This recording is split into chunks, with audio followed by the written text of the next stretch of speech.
Why hello there everybody, it is Randy Andy here, and today I wanted to talk about some of my ideas for Star Wars games in the future.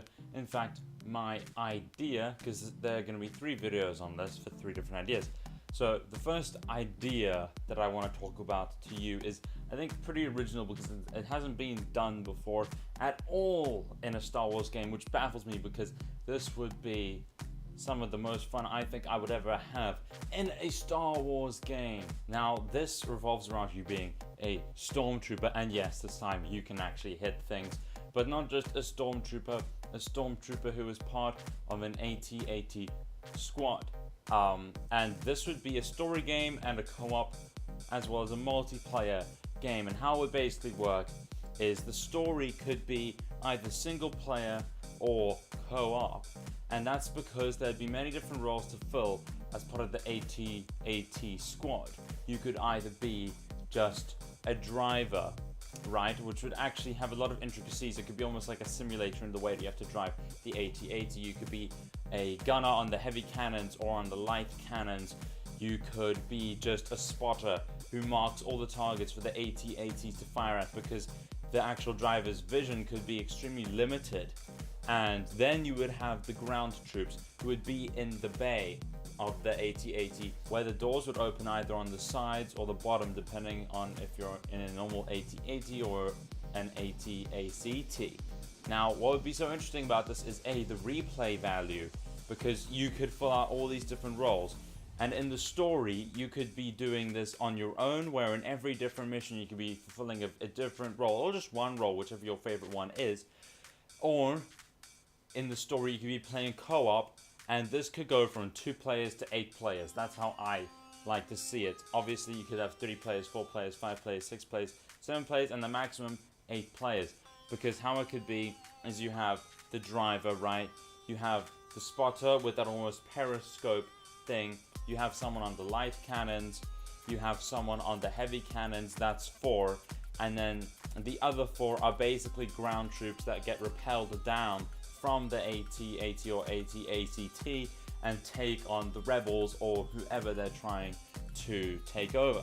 Now, there'd be so much replay value just simply because of the amount of roles you can fulfill in the game and the fact that you're playing with your friends. So there are many different things you can actually do, like many different things can happen, and there's never one set thing that happens. It's very sort of you make your own stories kind of thing, but the story could have a very narrative driven sort of experience. It's just when you actually boots to the ground that it could be a little bit more you create your own story sort of thing. What would make this game's story interesting in the first place would be the fact that you would go to so many different planets. In my opinion, the way this game would work best is if it takes place between just as the Empire has been made and just before, episode 5, or just when episode 5 starts. So you'd go all the way from between 3 and 4 to episode 5. So you would go as this AT-AT squad from, starting out as a basic AT-AT squad to becoming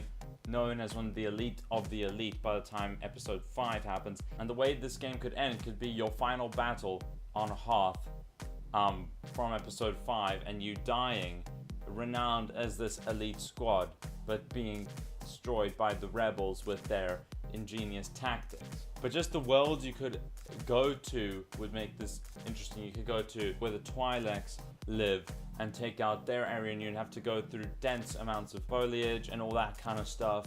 Then you could go to, say, a more desert planet, and maybe your AT-ATs would struggle in the sand, and it would take them, much sort of longer to get to their destination, which means you've got to be a lot more on the offensive. You could go to ice planets like Hoth, but more than just snow, like ice.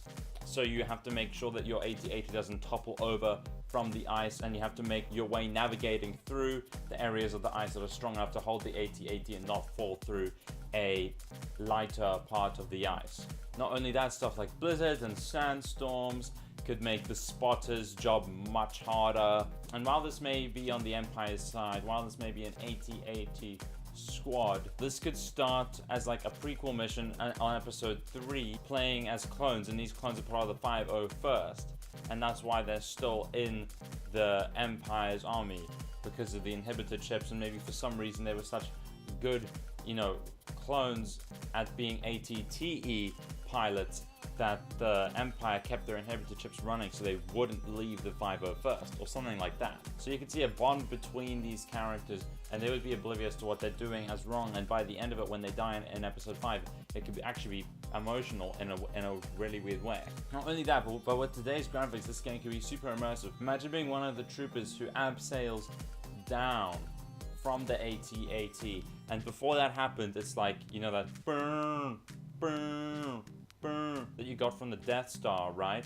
But it's obviously a generic Imperial sort of tone for attack, or defend, or whatever, and then it's basically just black inside that AT-AT sort of hold for the troopers, but whenever there's that burn, that lights up with red light, and you see the reflections and everything, and then the doors just open and there's wind, and then you get abseiled down, and then you're sort of you're just on the beaches of Normandy sort of feeling, As for the co-op, this could just be unique missions on unique planets that don't have any sort of story basis to them, just your 8-player co-op on any planet, so nothing much would change except for the fact that, maybe they introduce some new planets and new scenarios for co-op to make it a bit more interesting, besides the story. As for multiplayer, it would basically be the 8-player co-op, except you would have a rebel side now trying to defeat the Empire, but the rebel side would be player controlled instead of AI controlled, which can make it a lot more interesting and a lot more challenging for the Empire side, even though they generally have the balance on their side because they have the ATs, but now you've got humans running the rebel side of things. It could actually be harder, and you may actually have to think of things even more strategically. In my opinion, this game could have a lot of longevity, because you could basically, with your 8-player squad of friends, or lower than that or whatever, you could perfect this art of being a perfect ruthless AT-AT squad. Just imagine having played this game for 2 years straight. Now down the line, you're experts at this game, and you're experts at being able to take out the rebel bases or the Twi'leks or whatever, and now there's pretty much hardly anyone who can stand in your way, even when you're fighting actual humans on the rebel side. Imagine how awesome it would be to actually be able to coordinate things perfectly with your friends, and being stormtroopers that can actually hit something, and just being in this squad badass sort of thing, and just being able to do amazing things with your squad that you couldn't do when you first started playing the game. And that's why I think, besides having a cool story, cool co-op, why this could have so much longevity, especially because it's such an original idea. Not to blow my own horn or anything, but it's an original idea and it's never been done before, and I feel like people really need more original ideas in their Star Wars games, rather than just Battlefront rehashes, which are worse than the original anyway. Anyway guys, this is my first Star Wars game idea. More videos like this to come. If you enjoyed it, please tell me why in the comments below, and actually give me some of your Star Wars game ideas in the comments below if you did have any.